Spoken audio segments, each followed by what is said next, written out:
So now we're on part 3 of Don't Hug Me, I'm Scared. So we start off, they're in a forest, and we get this missing poster, and we can see that the blue guy is unhappy, and it says still missing, last seen on June 19th. Again, we've got June the 19th being important for some reason. Is it because he was abducted? Is that what's happening here? It's unclear, but it is important, and I think it has to do with parenting. Isn't it nice to finally be outside on such a beautiful day? Yes, and I've packed us a delicious chicken picnic. Okay, so they've got a delicious chicken picnic, but it's all raw meat. I'm not sure how raw meat is significant. It's one of the things I'm struggling with in this. It's supposed to be disgusting, I guess, but if common sense is the one presenting it, well, he's packed a chicken picnic, but for whatever reason it's gross. So, but they're very happy to be outside. It's a nice day, and it's a rare event that they actually go outside. Nick. Huh?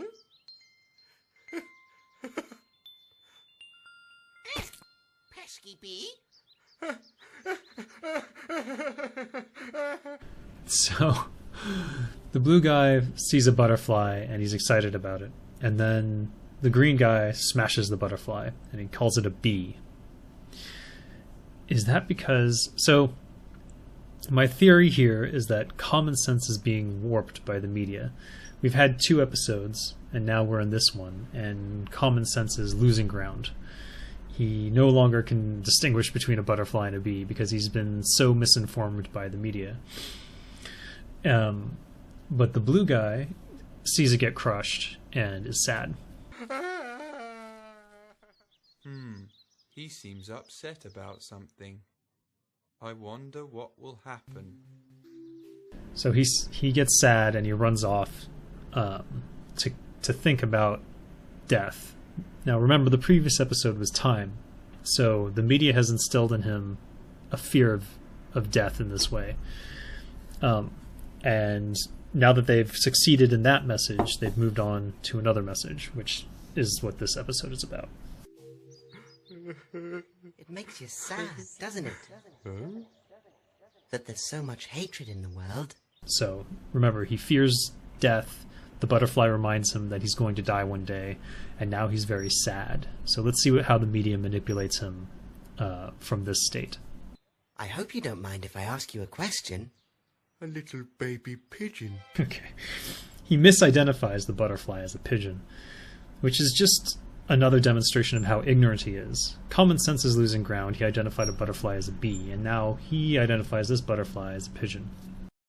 Obviously, he's being warped by the media. They're succeeding. We see the D on his chest again. It's actually more clear than the previous one. Maybe they simply improved the puppet. Or is he getting older? I think he's getting older. So let's see what the butterfly is going to sing about. Have you ever wondered why we're here? What's it all about? You've no idea. And everywhere you look, all you see is hatred and darkness, death and fear. But you know it doesn't have to be that I hate you and you hate me. So he's building up, like, you're sad, and you should be sad. Everywhere you look, there's hatred, there's darkness, death, and fear. This is what the media uses to, start to scare you. And they says, you don't know anything about what it all means. Now I'm going to tell you. 'Cause even though we're different, it doesn't make a difference. And we can live in harmony. I know you don't know who I am, but maybe I could hold your hand, and together we could understand about love. Now, wait, what? Love? Let's talk about love? So, he offers him his hand, doesn't give it to him, and then flies up into the sky and says, now we're going to talk about love. What does love have to do with everything else that he was talking about? Now, if you buy into... There's a popular media message that love is the opposite of fear, but that's not really true. The opposite of fear is simply not fearing something. You don't have to love something to not fear it. You simply have to understand it. And the media distorts that. They want you to believe that the opposite of love is fear. These are not opposite emotional connections. Well, it's very, very complicated. But basically, he's giving his message that love is the answer. So, love of what? Huh? I feel tingly. Yes, that's love, my friend. And it's time for you to learn all about it.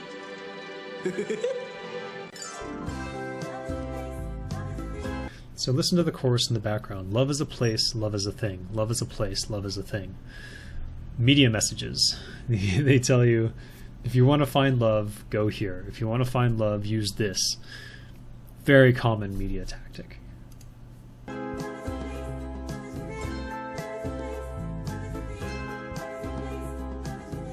do you ever feel like life's unfair? 'Cause everybody hates you and no one cares. Whoa, whoa, whoa. Everyone hates you and no one cares? That's pretty harsh. But yeah, that's a common media message. is that you are hated and you have to do something about it. So, I mean, they go really into depth on this one. But if you follow me, maybe you will see that love is everywhere. But what is love? Is it in the sky? No, it's a feeling deep inside. So, what is love? Is it in the sky? No, it's a feeling deep inside. Yeah, that's kind of true. Or is it?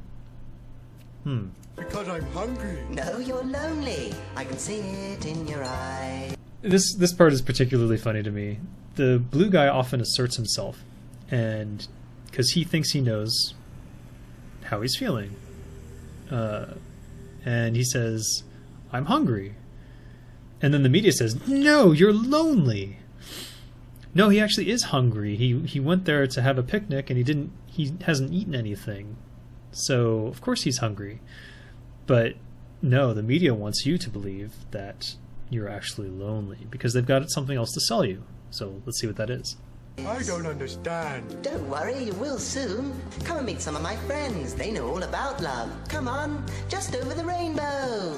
Oh, look, there he goes, flying through the sky. Maybe we should follow him, or we'll get left behind. They really should follow him. If they do get left behind, he's in trouble. So, going again with my analogy that this is skepticism, the red guy is skepticism, and the green guy is common sense. Without them, this guy is absolutely screwed. How they got separated in the first place was that he became emotional about the butterfly being killed, right? So, when you're in an emotional state, it's easier to manipulate you, and that's when the butterfly comes in with this message about love. So that's a very popular tactic of the media. So this is all part of the same picture. Yes, but there's lots of chicken left. I'd like to eat the chicken. I'd also like to eat the chicken. Let's do that instead. So his two friends would rather eat the chicken. Why is that? Are they actually abandoning their friend? Are they real people or are they concepts? I'm not clear. I'm not 100% clear, but this is the theory that I'm going with, is that he's so hungry that common sense and maybe it's not skepticism, maybe it's reason. Let's say it's reason. The red guy represents reason. R and R, that makes sense. So, well, anyways, whatever the concepts may be, they've been abandoned because he's hungry. He can't think about it anymore. He can't reason anymore. And that's when the media strikes, right? So that's my current theory for why they're staying there to eat the chicken.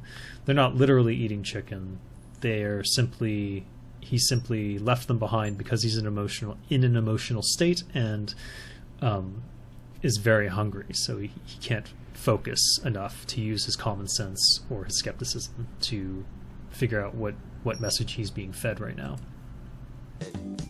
So here we are with all my friends, and they love you, all of them. Here are all my friends. They all love you. Everyone loves you. who are his friends? Let's see. Yes, we do. It is true. We love you. You love us too. We love you, and you love us too. So these are all different characters. They're all anthropomorphic. Most of them are anthropomorphic. One of them's just a gopher in a hole, which I'm not clear on. Oh, it's a beaver. I think it's a beaver. But anyways, the interaction here is very interesting. Let's look at that. I love you too, furry boy. Harder. So he starts petting the beaver. He calls him furry boy, and then the beaver responds, harder.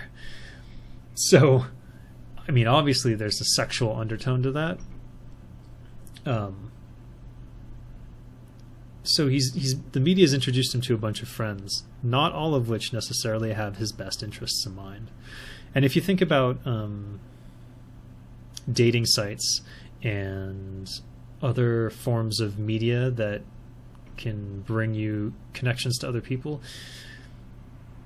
there's some problems there. Another underlying theme of this show, which I'm not 100% on yet, is that the blue boy might be a child star.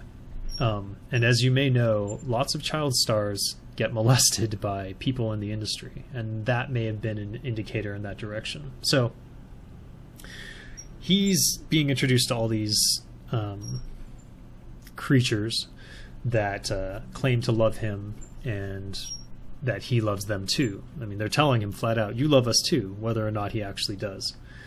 But he's buying into that message because common sense and reason are gone. So then we go back to them. Now we've eaten the chicken, I don't know what to do. Maybe we should look for our friend. Isn't that what friends do? And we have finished the chicken picnic. So they've eaten the chicken, and now they're talking about looking for their friend. So going back to the concept that these three things are actually one person, and that this is his common sense and reason. They've eaten the chicken. If the chicken is supposed to be the media message,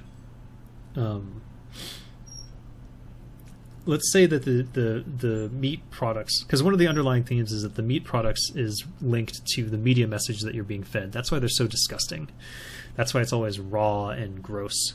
So they've eaten him going through the happy land that the butterfly took him and consuming the idea about love and that he's not hungry, he's actually lonely and he needs love and what love is. That's common sense and reason buying into the media and eating it up. And now that they've finished eating that message up, they're going to go find the blue guy and let's see what happens. To love each other is to care, to be kind. And to share. I love my friends, so I give them a hug. I made this for you because I love you so much. Okay. So I love my friends, so I give him a hug. This is what you're supposed to do. If you love your friend, give him a hug. A common thing in kids shows. And then this purple guy says, I love you too, so I made this. And the thing he's holding, I think, is the same as the piece of junk that that the blue guy was making in the creativity episode, in the first episode. So he's being fed that same message again. If you love someone, you make them a piece of junk out of a bunch of crap. A bunch of crap that you have to buy in the store, of course, you know, at Michael's or whatever.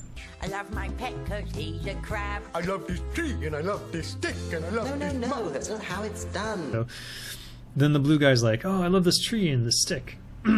And the butterfly interrupts. No, that's not how it works. Because the media has told him to love all these different things, and now he's confused. So he doesn't know how love works really. And then the media is now going to correct him.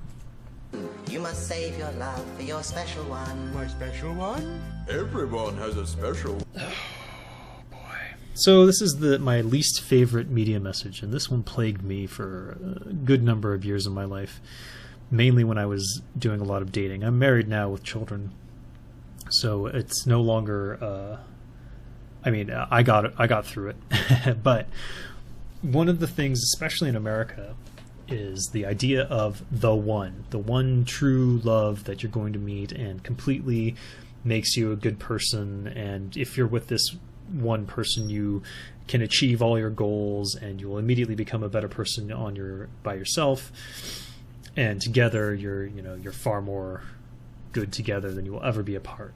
And that's a very common media message, and it's so common in media message. I mean, if you look at any rom-com or any movies that have a love interest, they all feed you this garbage. And that's not what love really is, but that's what they want him to believe love is.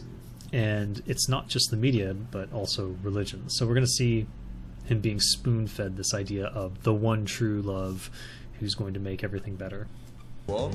Even me? But I am lonely. Yes, it's true, but do not worry. You're confused, but that's okay. Let me put it another way. Okay, so now he's bought into this message so much. He even says it himself, but I am lonely. And the media agrees. Yes, it's true, you are lonely. Isn't that sad? But we have a solution. This is the story of Michael, the loneliest boy in town. This is the story of Michael, the ugliest boy in town. This is the story of Michael. He's the ugliest boy in town. So it's just the story of Michael. First he's the loneliest boy, now he's the ugliest boy. If you're ugly, you're going to be alone. That's a very common media message, and well, we'll see how it plays out, right? Ugly and weak, they called him a freak, so he lived on his own underground. He lived on his own underground. He lived on his own underground. What? That's the whole story of Michael? He was a freak and he lived alone underground all by himself? That's kind of what they're getting at, is that if you don't listen to us, you're going to be Michael. So you better listen to us. You see, everyone has a special one. Even Michael!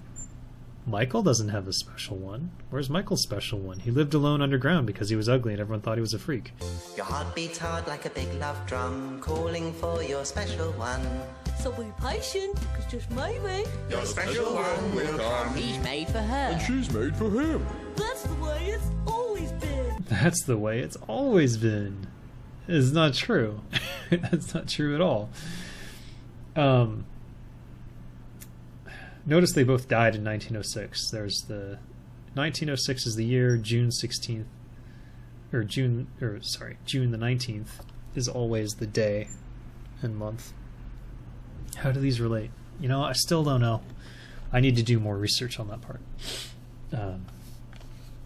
But this concept of that you live and die together, and or you live and you find your special person that you're supposed to be with, and then you live out the rest of your life and you die together.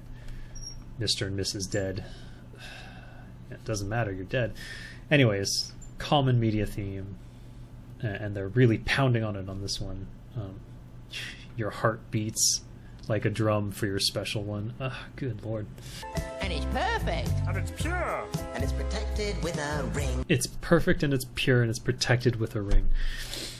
Wow, if that's not the Western idea of a standard of love, I don't know what is. You have to get married, you have to find the special perfect person for you, and that's all there is to it, right? That's the way that old love goes. Like a flower, it grows and grows. And it's forever. And forever! And now we all worship our king. Now we all worship our king. So who is the king? Our king. Our king. His name is Malcolm.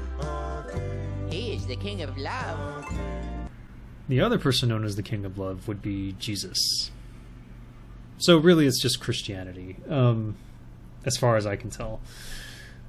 Though, I didn't do enough research into Malcolm. Maybe there's something more there. But right here in the top right, that's his father, again, whose name is Rob, I think. We'll see it on the fridge soon. But he's there. What's he doing there? So he's sort of passively with his son all the time. He's there, but he never says anything. He never interprets anything. He never interrupts anything. And one of my interpretations of this is that it's similar to parents of the modern age, where they're nearby, but they're never interacting with their children. They never bother to explain the media messages that their children are receiving. And here it's quite apparent. Here he's being spoon-fed religion. His father's maybe even overseeing it. Notice that his father didn't show up until the religion became involved. And the person who propagates the religion to their children the most is often the parents. So maybe that's where this message is coming from. We must feed him. We must feed him gravel. We have to feed him gravel or he becomes angry. I'm not sure what that's supposed to mean. Sometimes maybe they're being weird for the sake of being weird and there's nothing to interpret there.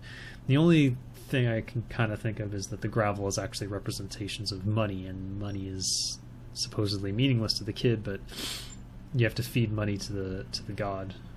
It could be like a televangelism thing, but I don't think that's really the majority of the message in this video. Or he becomes angry. And this is your chance to start anew. And all we're asking you to do Is change your name. Clean your brain. Change your name and clean your brain.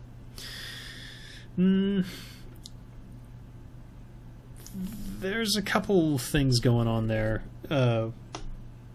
When you get baptized, you get a Christian name, especially if you didn't have a Christian name before. I'm not sure about cleaning your brain, but when they talk about cleaning your brain in religious terms, it's usually removal of sexual thoughts and things like that. They want you to be pure. So that's probably what they're indicating here. You can also see the creativity pad and the clock are in the background. So they've taken away his creativity, then they've put him on this timeline for when you're supposed to do things, and now they're saying you have to follow our version of love and finding your special one and joining our religion. Like, it's all part of the same media message. forget about anything you ever knew. And then he says, and forget about anything you ever knew. And what's he talking about? Like, he's talking about literally everything? Yeah, pretty much. Because when you join a religion, you have to throw out common sense. You have to throw out reason. You can't be skeptical of your religion, or it will break down. It will become illogical and not make sense. Now, I know that some religious folks would disagree with that, and that a lot of them believe that questioning your religion is an integral part of being part of religion. And to them I say, good. I agree. You need to be skeptical of religion in particular. But this isn't about actual religion. This is about the media's interpretation of religion. And that's simply conversion at the highest level. Convert everyone. And in order to do that, you need to brainwash them. That's what they're talking about when they're saying clean your brain. They're going to brainwash you. They're going to make you believe what they want you to believe.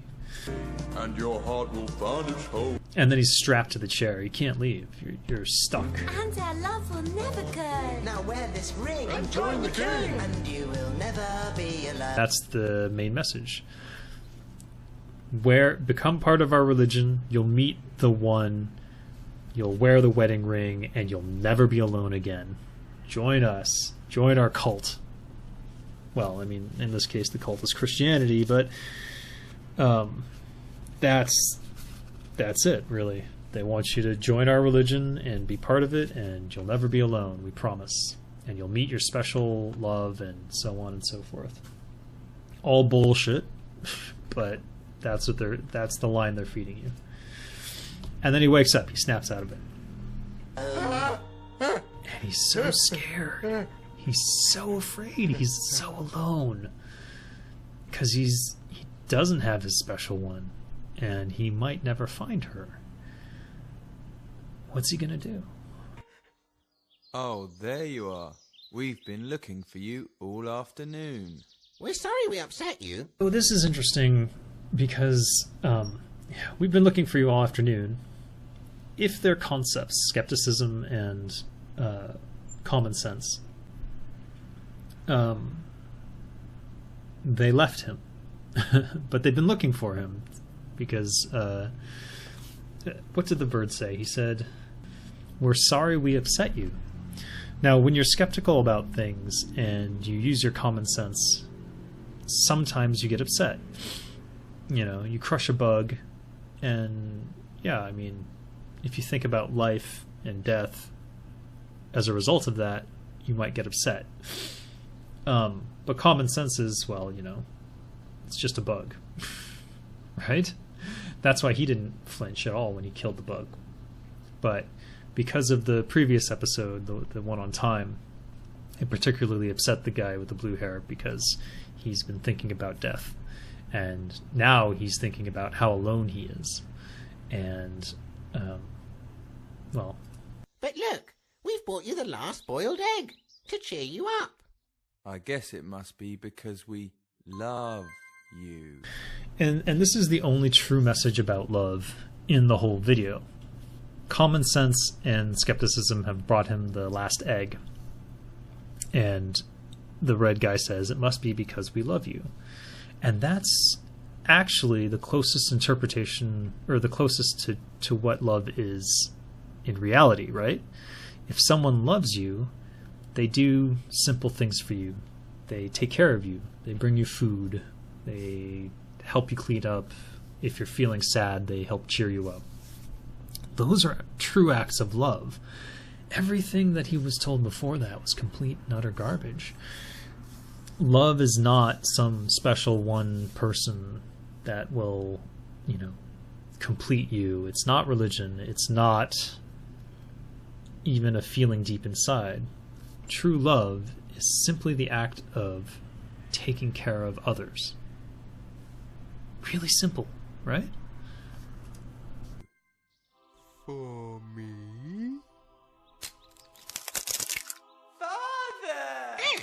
Pesky bee. What the hell is that? So they give him an egg, and out of it comes this half butterfly, half human thing. Almost as though the blue-haired guy had a baby with the butterfly. I'm not sure. And then it says, Father. So I'm not sure how to interpret this exactly, but I don't think that it's calling him Father. I mean, it's possible that this... So it's either... Maybe it's another concept. Maybe this is this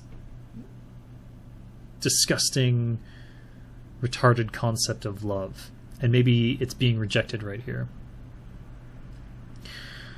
But who's doing the rejecting? Common sense is doing the rejection. He crushes it. And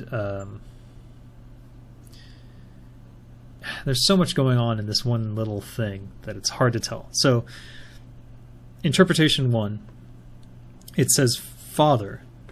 I think it's referring to the blue guy's father, who appeared in the religious scene earlier and has appeared in earlier episodes. And he thinks that's love because his father feeds him, right? Maybe that's love. And common sense then crushes it, saying, no, that's not love either. In which case, that interpretation of love, the one that I said was the closest to being true, which is some acts of kindness, in this case, because it comes from his father, it isn't true. His father doesn't love him. If his father actually loved him, he would interact with his child and teach him. Just giving your child food isn't enough, right? If you can be a neglectful parent and still be feeding and taking care of them, it's not enough. I think that's what this scene is about. There's 2 other interpretations, but they're not nearly as interesting as that one. So the one that I'm most sold on at this point is that the red guy, the skeptic, says that hey, we brought you an egg. It must mean we love you. Now remember that these three things are all one person. The skepticism and common sense, the green bird and the red guy, are part of the blue guy's mind. And in his skepticism, he's saying, well, I guess this is actually love. My father feeds me. And then the green guy, common sense, nope. And that's why the bug is saying father, because his father does feed him. Therefore, that must be the closest thing to love that the blue guy gets from his father. And I mean, if we've seen their interactions in the previous videos, and that's probably the closest they get to a form of love.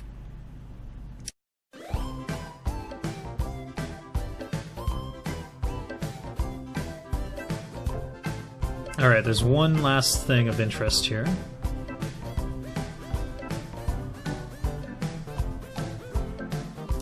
But before we get to it, they do set Malcolm on fire, which I guess is the creators of the show saying they reject religion themselves. Ah, there it is. Roy. So who's Roy? I think that's his father. We saw in the earlier one there was an R on his father's chest. He has a D, so maybe he's David, I don't know, or Daniel. We don't know. We don't know who the blue-haired guy is. I think he's supposed to represent us, so maybe D is a more general thing. Anyways, but it's the last person in the credits, Roy, and he's not been in the credits before. But why are they thanking Roy? Is it the show thanking Roy because he's abandoned his child to the media? That's what I'm going with for now. And that's it for my interpretation of part 3. Definitely support the creators on this. I didn't create this video, remember, I'm just analyzing it. Go buy the official t-shirts and poster, and make sure that they get enough money so that they can keep doing this kind of stuff, because I love it and I love analyzing it. So I'll see you in part 4, maybe tomorrow.